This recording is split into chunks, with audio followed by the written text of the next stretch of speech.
Hello and welcome. This is episode 22 of the weekly Story Savvy series, where we tackle the 52 biggest self-editing topics and tips to help you make your good story great as an aspiring author asks me, a developmental editor, all of the questions that you have wanted to. We have covered a bunch in this series so far, including last week's episode with Jenna Doyle on self-editing to land in your word count sweet spots. Today, we are going to do something a little bit different and take a break week in this series to talk about mental health and self-care during the self-editing process. The hope with this episode is simply to validate and maybe offer some tools to any of our listeners who are facing burnout or pessimism or other mental health struggles, kind of how you and I both are right now in our lives. And joining me to ask all of these questions and discuss this topic with me is my regular co-host and my friend Agnes Wolfe, and I'm so happy to have you back on the show. I am so glad to be back. And as she said, I'm an aspiring fantasy author who hopes to release her first middle grade fantasy actually next year. And that's actually part of why I decided to do that was because of mental health. I had a family tragedy happen and it has really affected me. And she has been gracious enough to allow me to take this time off. Thank you very much. But anyway, I'm really glad we're talking about this today as I think this topic is for us important, but also for all of our listeners as well. Yep, So absolutely. anyway, thank you so much for having me on here. This topic most excites me because I get to talk to you, not as an editor, though I am sure you have insight from that as well, but also as a fellow writer. So, and being someone whose diagnosis has spanned from PTSD, major depressive disorder, generalized anxiety disorder, ADHD, and yes, I do think that although that is not technically a mental health diagnosis, it definitely plays a huge part in my mental health. And I also have a multitude of inflammatory diseases, and I think that also is a huge impact on mental health as well. So this topic is very near and dear to my heart, and I know you were the one who had mentioned we should add this topic, so it must be near and dear to yours as well. What caused you to decide to bring this up to me and discuss this in our series?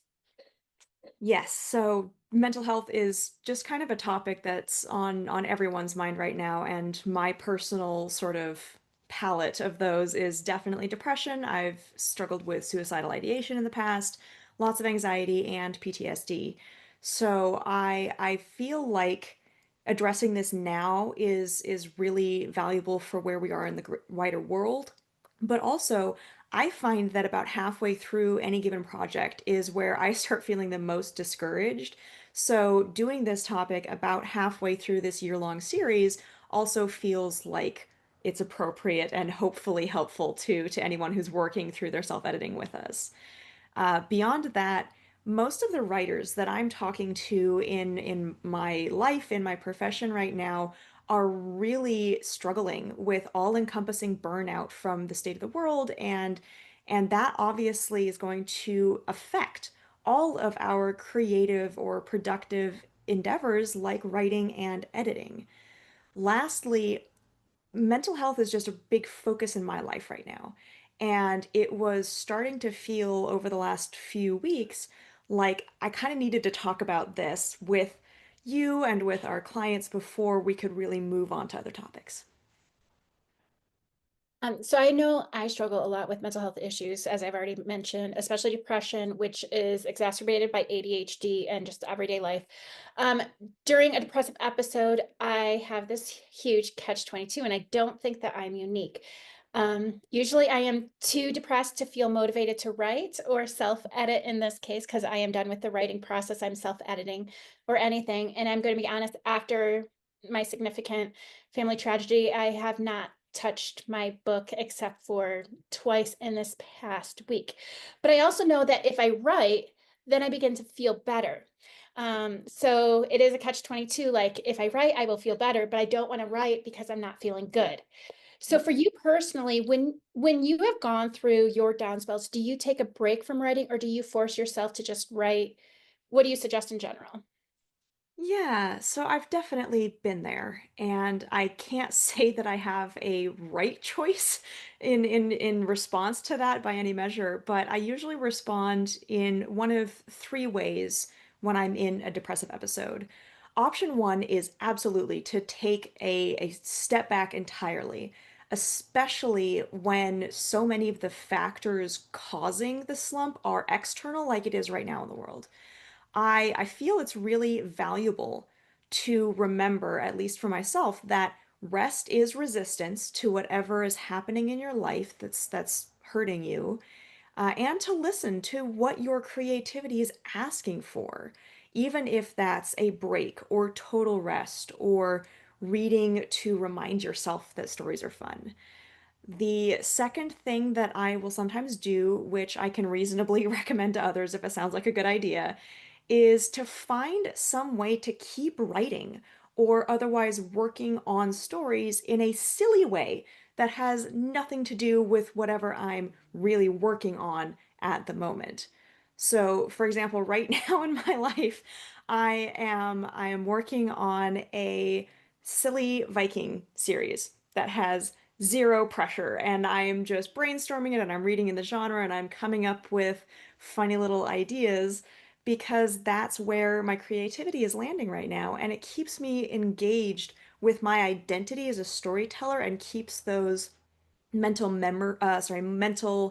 muscles in shape to some extent in a positive way that doesn't have whatever burden I'm feeling with my official project at the moment. The third option for me is definitely not a healthy one, but our listeners are probably mostly adults and can make their own decisions. But sometimes when I'm in a really bad place mentally, it's amazing how much writing productivity I can get done as an outlet for the pointless anger of my depression. It never helps the depression. It does not get me closer to coming out of the down spell. But man, it can feel really, really nice to look at the finished outline or a bunch of check marks on my self-editing list and know that I got something out of this shitty headspace, that it wasn't entirely pointless. So I had kind of reflected on your second one where you said about writing something silly. And maybe because mine is a little bit more on the silly side, I actually ended up writing something very serious while I was struggling. And so for me, it was just kind of that switching of gears. And it's actually I didn't think about it at the time, but it's actually a mental health story that I'm working on. It's an adult story, but I think sometimes even just switching gears can help you. Like if you're in that really silly space, then go to the, like swapping.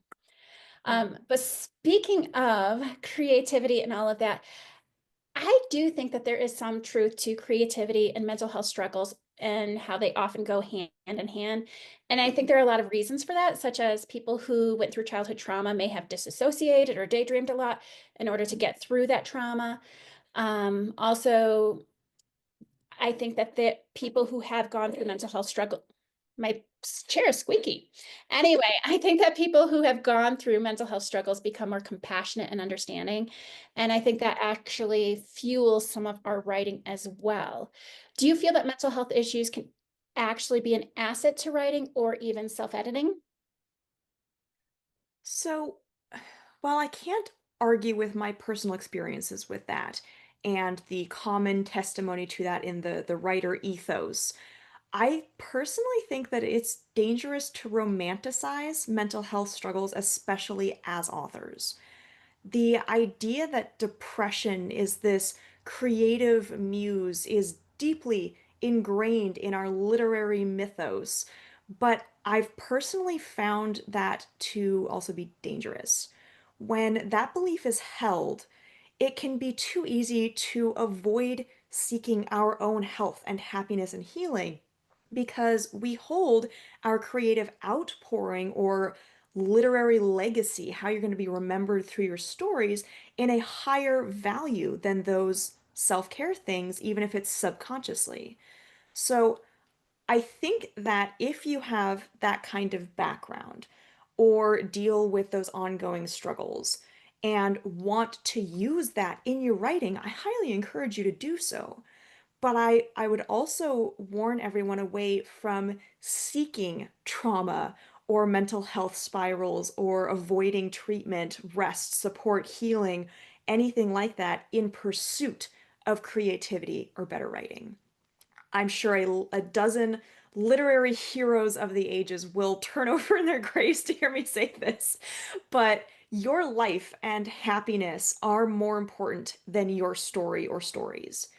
If you have to pick between them, the world is an infinitely better place with a happier, healthier version of you and none of your books. And when you're thinking about that relationship, I really, really want everyone to hold on to that. I really agree with you. I agree with you 100%. And I know that that's something that we talk about is that I would rather you deal with your mental health than us push through even the self-editing. And we're probably going to talk a little bit about that in just a little while. So, Yeah. but I want to make sure we're staying on task of what we were going to talk about. And so one of the things that I have run into with with interviewing, I've interviewed well over 100 authors, all from nonfiction, fiction, fantasy, and the like. I think 30 of them have been through the fantasy realm. Um, but the thing that hear the most frequent that people struggle with, even people who do not struggle with mental health issues, is imposter syndrome. In fact, I can say the whole reason I did not truly work on my book until I was in my 40s is 100% because of imposter syndrome. Like, I didn't think that I was worthy of writing a book. So, is that something that you have struggled with, and how have you experienced it with as an editor, talking to your people, and how do you push through those feelings of self-doubt? I have very much experienced that, and not just in the writing, but in plenty of different arenas in my life. There are a few thoughts that have really, really helped me, and I can't say that they'll help everyone, but if someone has a personality and mindset like mine, hopefully it will. First of all, was this phrase I probably got from a meme on Facebook that just said, anything that's worth doing is worth doing poorly. And that was a game changer to me because we've all heard the expression anything that's worth doing is worth doing well, but that puts so much pressure on it of, well, if you're going to do it at all, you should do it 100%. You should do it the best you possibly can. And that can be exhausting and really, really discouraging. So this mindset of anything that's worth doing is worth doing poorly gives so much more grace because, taking care of your body is worth doing, even if you can only do a shower and eat one vegetable in a day. It's still worth doing, even if you're kind of shitty at it. And that very much applies to writing, that applies to self-editing, that applies to publishing and networking with other authors. If it's worth doing at whatever level you can currently do it at, even if, to your perspective, it's kind of poorly. So that was one of the biggest tips for dealing with imposter syndrome that I ever found. Another one is to take the financial or accolades or any other success markers off the table until you've already done what you can with whatever step you're working at. So if you are planning a book, don't think about, oh, well, this isn't a Nobel Prize winning book, or this isn't a best-selling New York Times, list story idea. Take that off the table, finish outlining, and then you can maybe spend a day thinking about those pressure aspects and revising to meet them. But if your imposter syndrome is sitting there telling you this isn't good enough for, or this doesn't qualify for whatever fill in the blanks, then taking those off the table and deciding that you're writing for the sake of writing, or you're going to publish so that three people will buy and read your book, then that can help a lot with embodying what you're trying to do and how do you want to identify through this process and getting it done rather than sitting there stressing about it for ages.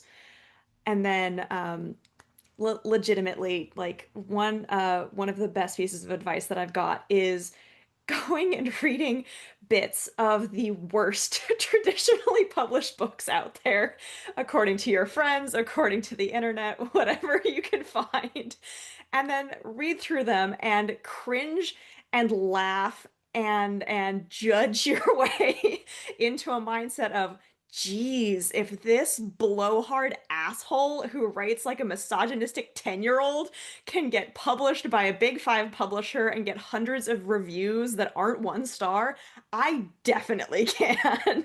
Because boy, that is a game changer.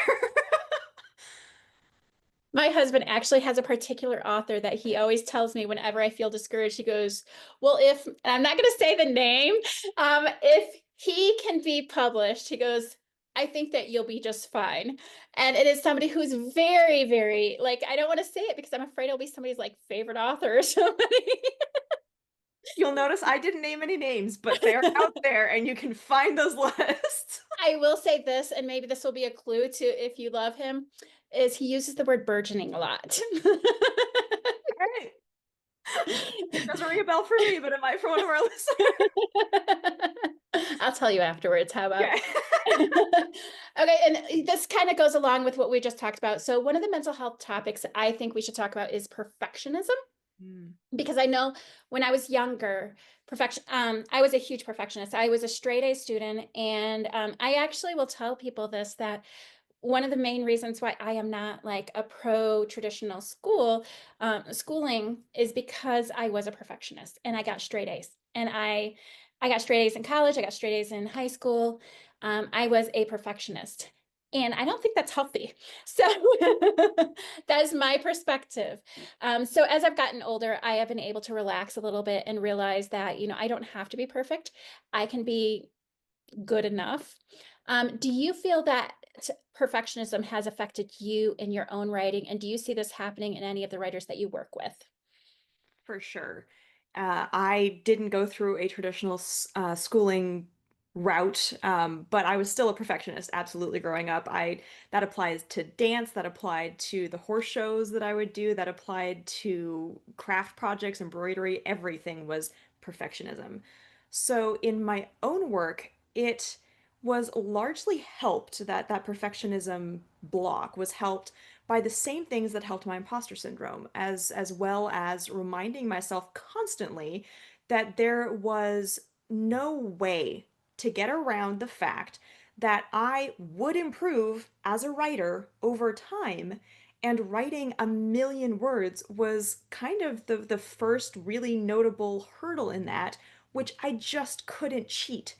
I could not achieve that on my first 125,000 word book.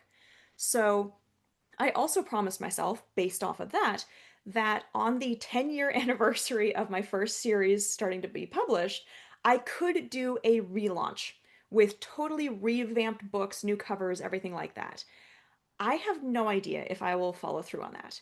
But promising myself that I would have permission from myself and I could put in the work. And once I was a better writer, I could rewrite this first story that meant so much to me, allowed me to let go of my work, knowing that it was as good, as close to perfect as I could make it then, as I can make it now, even if I could have made it more perfect if I'd kept picking at it for another decade before publishing it. As for clients who I have seen struggle with aspects of perfectionism, there has been a huge variety in exactly how that has shown up in my interactions with clients. So I'll just offer some random thoughts based on a couple that come to mind.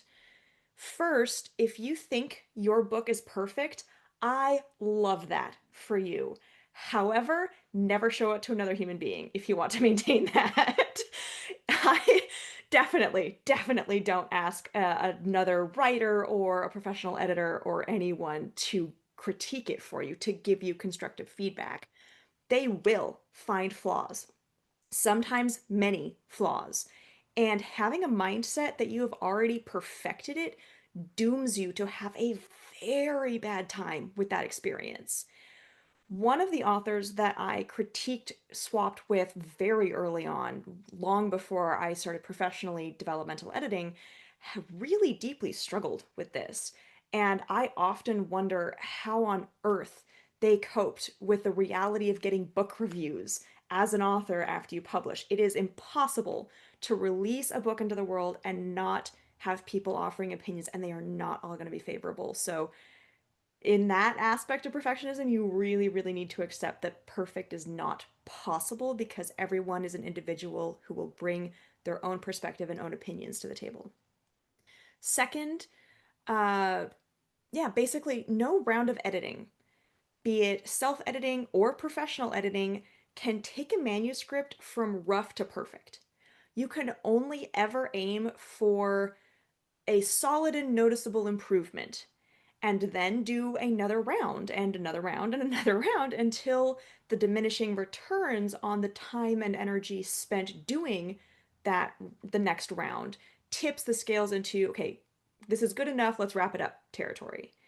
This wasn't necessarily something that a client of mine struggled with, but something that I had to figure out in my early self editing and in my early professional editing days. You really do sometimes have to clear away one whole layer of issues before you can see the next layer of issues beneath that clearly enough to address them, and that's okay. Lastly, on this particular topic, perfect really can be the enemy of good. I've had a few clients deliver perfectly formatted manuscripts without a single typo, omitted comma, or grammar error, where every single potential plot hole was very carefully explained and patched in minute detail. And they'd been working on this piece for decades, but the plot fell flat, or the world building was boring, or the character arcs were really off or uncomfortable. They spent literal years of their lives making every line of this story perfect without putting any or enough thought and effort and time into whether the story was good. I promise you that your line editor, your copy editor, your proofreader, your arc readers will help you catch any typos or wording issues that readers truly care about after publication. What everyone needs to put a lot more focus on during the self-editing stages, especially as a first-time author, especially if you're early in this self-editing process, is making sure that the story you are telling works and is good rather than making sure it doesn't have any typos. And a lot of the times, if you're a first time author and you're working on this stuff, good is good enough. You are not going to reach perfection until you've written whatever, a million words, 10 books. You've gone through three different developmental editors and found your perfect copy editor and all this kind of stuff. So good is good enough. And I think about like, so I, growing up, I was a painter. And one of the things that my aunt, who was my paint teacher, I don't know what the name of that is, an artist teacher, I don't know. But anyway, so she was my paint teacher. And one of the things that she had said was that there's no mistakes in art. And I, obviously there are mistakes in writing and that and such. But I think that what her point was is that sometimes what you see as a mistake ends up being something that brings value to it. And like I love hearing, I'm a Potterhead. And I love hearing like the Harry Potter mistakes and those sort of things, and the Lord of the Rings mistakes too. And because those things are kind of what endear me to actually want to reread it. And Nice. so I think that sometimes those things that you're like, oh my goodness, I can't believe that I had this plot hole and I published it. It Yeah. might actually be something that other people might find endearing and be like, Sure. oh my goodness, I can't believe I did not think about that the first time I read it. But the second time I read it, I saw it. You know, Yeah. that's just a thought. I love Um, that. but going back to the questions, I know that one of the big reasons why so I had decided that I wanted to be published by September 13th this year, which there is no way I could possibly have done that, even if even if my dear family member had not passed away. Um, but and part of the reason for that is because I started to experience a lot of burnout even before he had passed away. And so I know that I needed to give myself a full another year. So my new date is September 13th of next year, which it's my mom's birthday. It's a Sunday though, so I don't know if I'm keen on publishing it on a Sunday, but my mom has been one of the huge encouragers in my life. But I started to experience a lot of burnout. And have you noticed this happening in your own life, and how have you guarded against it? I have burned out hard on a regular basis, and I do not have an answer for you. The best I can offer is to refer you back to my answers to your second question of, trying deep intentional resting, finding a silly little side project, or keeping, harnessing the power of spite, essentially.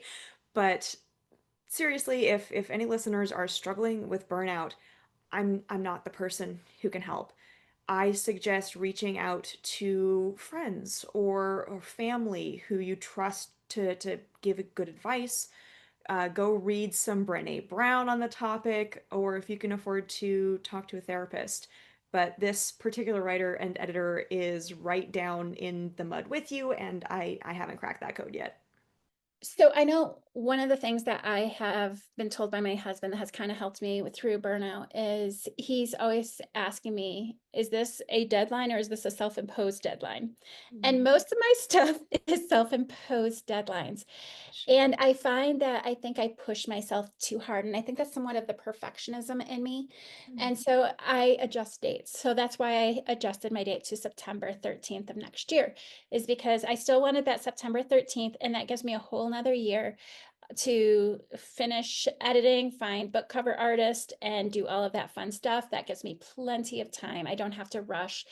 And then I don't have to like, I can still do this. I can still do other things. I don't have to let go of anything as well. Um, but back to like, not just burnout, but like, uh, you know, generalized mental health stuff. If we were to, do you have any advice for dealing with larger or more generalized mental health stuff like depression, anxiety, and like when it comes up, how it affects our work or as a writer? Yeah. So apart from my little soapbox about not romanticizing depression in the writing world, and someone who very nearly didn't finish my first book due to suicidal stuff, my thoughts are essentially these. First, listen to your own body and emotions over any outside advice when it comes to your creativity and your mental health. Is the escape of reading, the organizational satisfaction of outlining, the flow of drafting, or the sense of accomplishment from self-editing easing your burden, making everything a little bit easier to deal with? If so, amazing, wonderful, lean into that, but only lean into that as long as it continues to feel that way. If it isn't feeling that way or stops feeling that way, experiment with how you can adjust your approaches or your processes to accommodate where your mental health is. Set your daily word count lower or make it a weekly word count goal instead. Find a totally different approach to your work with more organization or more chaotic freedom, whatever is going to feel helpful to you. The important thing to remember is that what you need right now is not what you will need forever. However, you adjust your life and your work right now when things are bad is temporary. Adjusting your creative approach and or listening to and respecting your needs for a break are not major life decisions. They are not deciding that you're now going to be a lazy writer or you can never achieve your dreams or anything like that. They are simply deciding that this week, metaphorically, you are going to take the bus to work because your knee hurts. And if you stop walking to work for a week or two until it stops hurting, you will be back on track to keep walking to work every day after that and reach whatever, steps per lifetime goal you have in that. Another topic of mental health that's really near and dear to my heart is because I have an official diagnosis of it. I do think that I have worked through a lot of it, but that is PTSD. And I do know, I wish I had because normally your book is right here. I like could grab it because, oh, and the reason why that it is usually right here when I'm at home, because I'm at a hotel right now, is because starting June 1st, I am starting my summer book giveaway, and I am going to give away. I have not purchased the one that I'm going to be giving away yet, but I have my own copy that will be right here that she signed. But I will be giving away her book, A Heart of Flame. But I do remember that when I interviewed you for Yeah. that particular book, you did talk about how writing it was both really triggering to your own PTSD and yet also super cathartic and therapeutic. So I figured that was kind of worth addressing from a self-editing advice standpoint. What are your thoughts on that? So I totally agree, and I'm delighted that you're going to do the giveaway. But yeah, it was super triggering for me to write that first book in my series, and to a slightly lesser degree, the second and third. But it was also incredibly healing to process through those topics and interactions and aspects, and to feel like I was sharing my experiences in a way that might help others. So, having gone through that process, my advice on that is roughly this. Number one, it's okay to not want to write about topics that trigger your PTSD. You do not owe that emotional labor to the world. So, if that's the end of this conversation for you, that's great. Hold on to that. Do what's right for you. Number two is if you choose to write about these things, know your why in doing so very strongly. Do you want to be truly and deeply understood by the wider world, by the people who read your story? Do you want to fix a common misconception about the kind of situation or acute trauma that you experienced? Do you want to create representation around what you experienced in a gap of general awareness about it? Or do you want to, as I did, show people going through the same thing and how to cope with that and move on from it? Knowing your why will keep you grounded in the point of sharing your trauma rather than drowning in it without direction and letting it just bog you down. Number three is set aside time to deal with those chapters. That might be planning, drafting, editing, whatever capacity you have to come back to them in. Make space for that. Don't try to address those chapters on your lunch break at work or on a road trip with your family or that kind of thing. Treat the time you spend with those raw parts of you as sacred, whatever that means to you, however you want to interpret that. Number four is change details. This is such an important one. I really, really can't stress this enough. If your trauma included a red car, make it a blue truck in your book. If your trauma story includes sobbing backstage at play rehearsals, no, now in the book it happened out back of a diner. This was actually a suggestion from my therapist at the time that I was writing my first book, and it was incredibly helpful.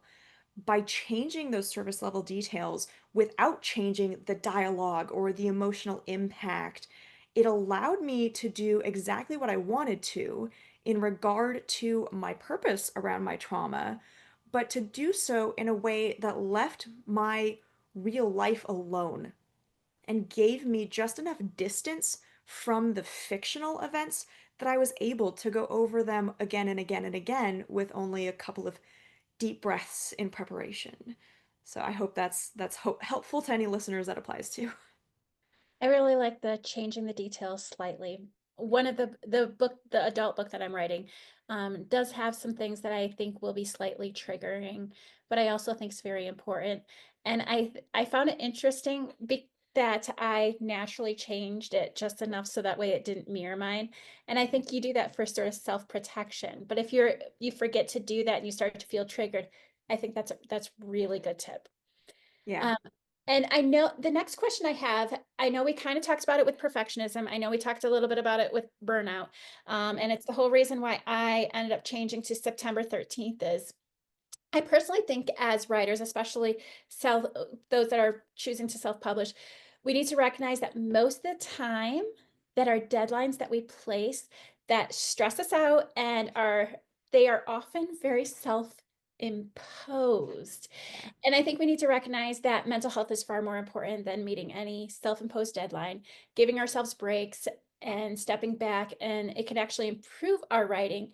And so we need to find that balance between setting deadlines and when to loosen them. So, have you felt like stepping back was beneficial for yourself, or what markers that it might be needed could listeners watch for in their own processes? Absolutely, it has been relevant in my life. I suspect that there are very few people or writers out there who thrive on either constant tight deadlines or no deadlines at all, but finding your own personal happy middle ground, ideally with plenty of flexibility, is a great idea. Stepping back has been the right choice for me at different points, which I feel like I've already touched on a little bit in this episode. But at the moment, I'm currently stepping back. When I finished the fourth book in my series, a lot of other life things and world things came up for me, so I have stepped back from that until I feel like I have the capacity to return to that series, which I hope to be this year. But stepping back was 100% the right choice for me right now in my writing life. As for what markers to watch for that might indicate it's needed, I don't think I have any revelatory genius on this, but here are a few common sense markers in case hearing them is helpful.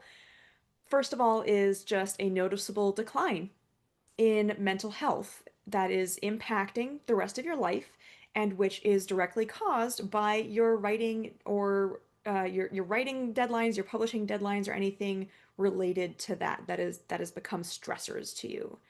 Number two might be when you're doing editing passes on your manuscript and you realize that on any given pass you're not making any meaningful changes, but you aren't ready or willing to let go of it to the next step, which is usually outside feedback. That can be an opportunity to take a step back, go through that mindset about, all right, can I let go of this? Is it good enough for this stage? I need to move forward, and forward is not doing another editing pass. Another spot to watch for maybe needing to take a little bit of a break is if you're feeling angry, depressed, or deeply resistant to working on your book for days in a row.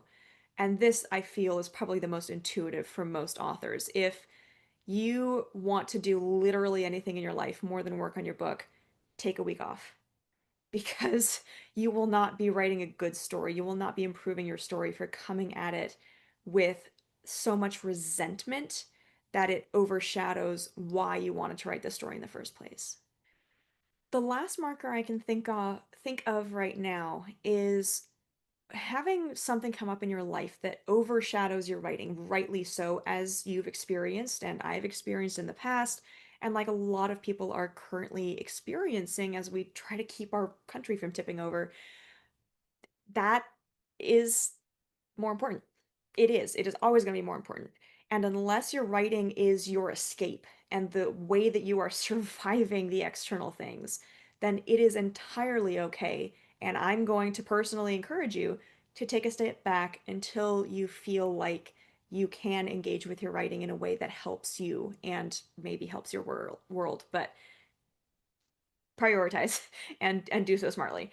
Basically, and I know I probably shouldn't be saying this as a writer and an author and an editor, but you really need to prioritize yourself and your wider life over your writing.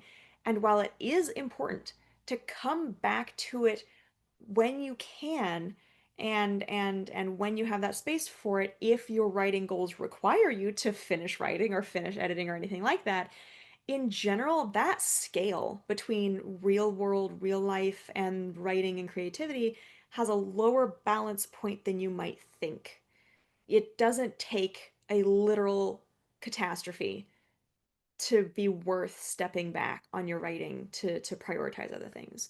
When in doubt, I suggest talking over your pros and cons list with someone that you trust and help them or let them help you sort of brainstorm whether or not taking that step back is the right choice. And very importantly, if you decide that taking a break is the right choice for you at that time, commit fully to it. Dialing back to only working on your book 10% or 20% of however much you want to be isn't a break. It might be what you need. Dialing back might be the right answer for you, but if you need a break from your writing, then 0%. You have to work on the plotting and the writing and the editing and whatever. 0%. You will recharge and start truly wanting to go back to your stories, craving that creativity so much faster and deeper that way. After my grandson's father died, I've been doing 0%. There was Sure. no room for writing. And in fact, I couldn't pick up my own book. I ended up starting to write something else that was more mental health related. That's Mm. an adult book that I don't know if I'll ever finish or not, but I did it more for myself. But Sure. I wanted to go off of something that you had also said about, sometimes deadlines are helpful, so we don't want to like just totally scrap our deadlines. The deadlines are helpful. For instance, when I had to send my book to you, I did not feel like it was ready to send to you because I had this idea that I was going to go through it like 3 or 4 times, and I went through it once. And like I like I did some major changes, but I only went through my entire document like one time, and then there were things I wanted to change. But you had asked me, does it change the overall plot? And I'm like, no.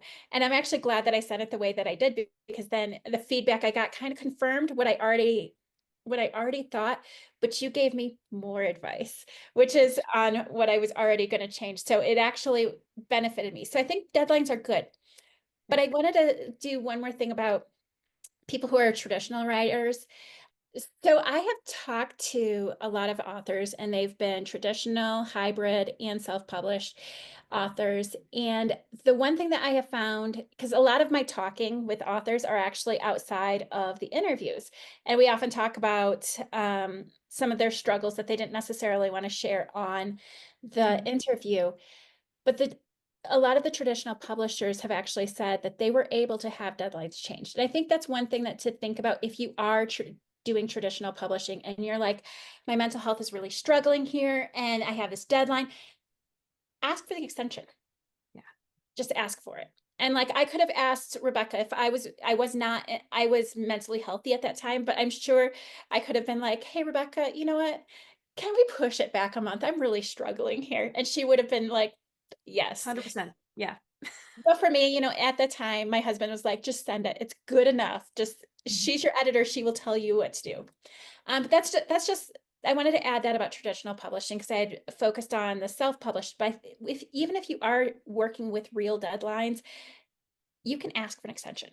And I think Yeah. sometimes we, especially women, I think, feel like we're not supposed to because we are taught that we are supposed to follow the rules. And no, you have every permission in the world. They have every permission to say no, but you have every permission to ask. Anyway, I talked quite a bit, but the last thing I want to mention is community. Like I've said, I have talked to hundreds of authors throughout my podcasting career, both in the fiction, nonfiction world. And I would say, hands down, the number one thing that I think people credit for their success as a writer, actually, I know this is the number one thing that people credit for their success as a writer, is community. And it's not because they are the ones that help them sell the books or even their critique partners are not necessarily, but it's the community itself. How have you seen community play a role in your own mental health as a writer? Hmm. It has been a significant help for me, but not as big a part of things as I know it has been for some of my writer friends who it's their whole thing. So I don't want to come across as falsely enthusiastic here. I do love my writer friends and groups, especially the critique group that I've been running for a couple of years. But I can also find writing communities very draining. Sometimes it's pure social energy and time. I am actually quite an introvert, but there are also some real idiots out there writing garbage and making posts and asking really dumb questions that make you want to bang your head on a desk in these groups. So, my community advice is this: like with everything else in your life, hopefully, find your happy balance. What worked for others is not always going to work for you in the details, despite what they will so enthusiastically tell you. At least that was my experience.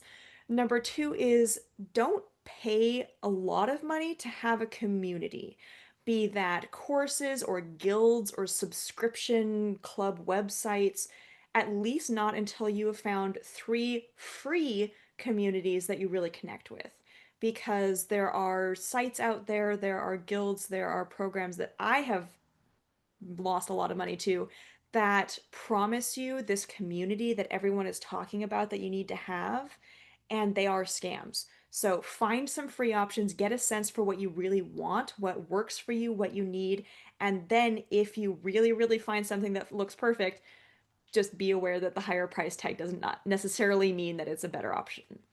Number three would be, if you can't find the specific community that you're looking for, create it. That's what I did when I was trying to find good critique swap community for my first novel, and I am eternally grateful that I took that leap.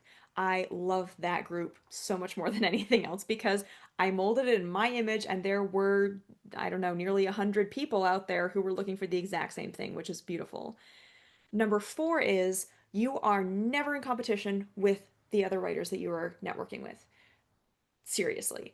As Joanna Penn, who runs a great blog and podcast and stuff, says, every writer is going to buy tons of books to read for fun, to stay updated in their genre, to check out their peers' work, and so on.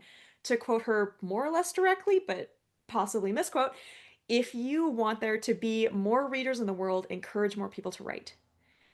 That, and it's the encouraging and kind and connecting people without a shred of jealousy or gatekeeping or competition, who really make friends and thrive in these writing communities.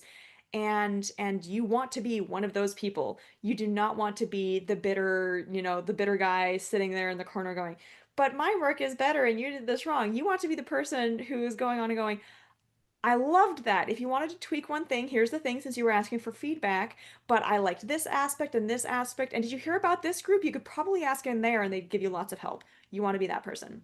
Five, and lastly on this little list here, you can define community for yourself. Maybe your writing community is two other people who you do writing sprints with in a local cafe once a month. Maybe for you, community is 20, 30, 40-ish people that you swap writing samples with every 5 to 6 weeks, like what I created, what I found. Maybe it's 30,000 people in a super active online forum. It's totally up to you.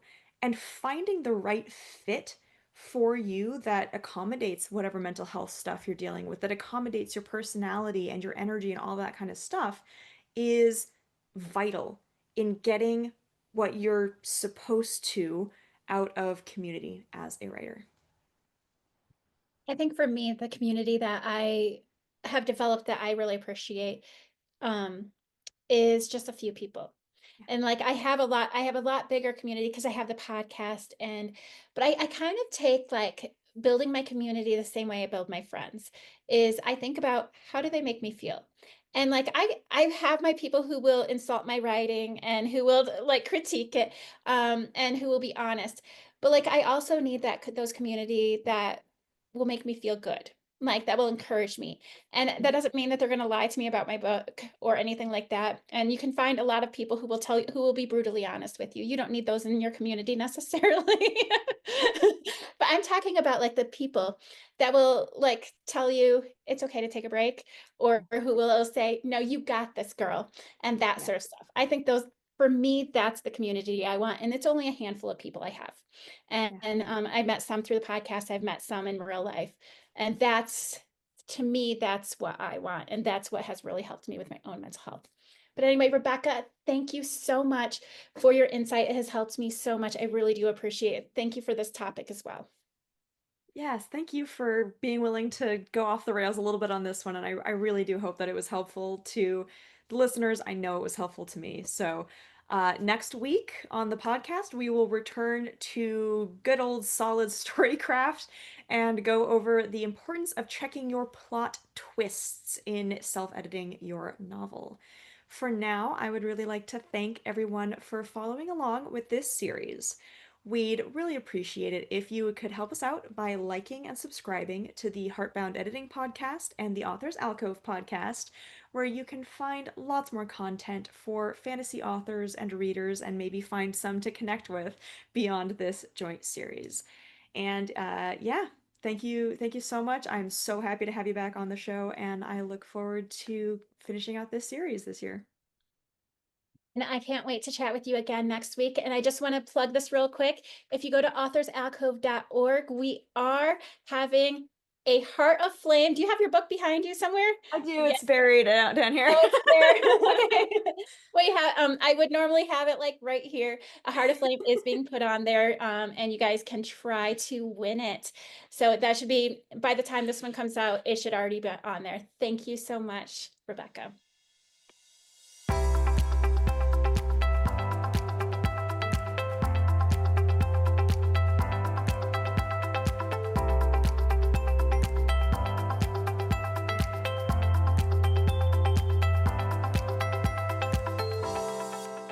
Thank you so much for listening to the Heartbound Editing Podcast. I look forward to bringing you more content to help you make your good story great so it can change lives and change your world. Follow along to hear more, or visit my website linked in the description to learn how I can help you and your story to flourish. See you next time.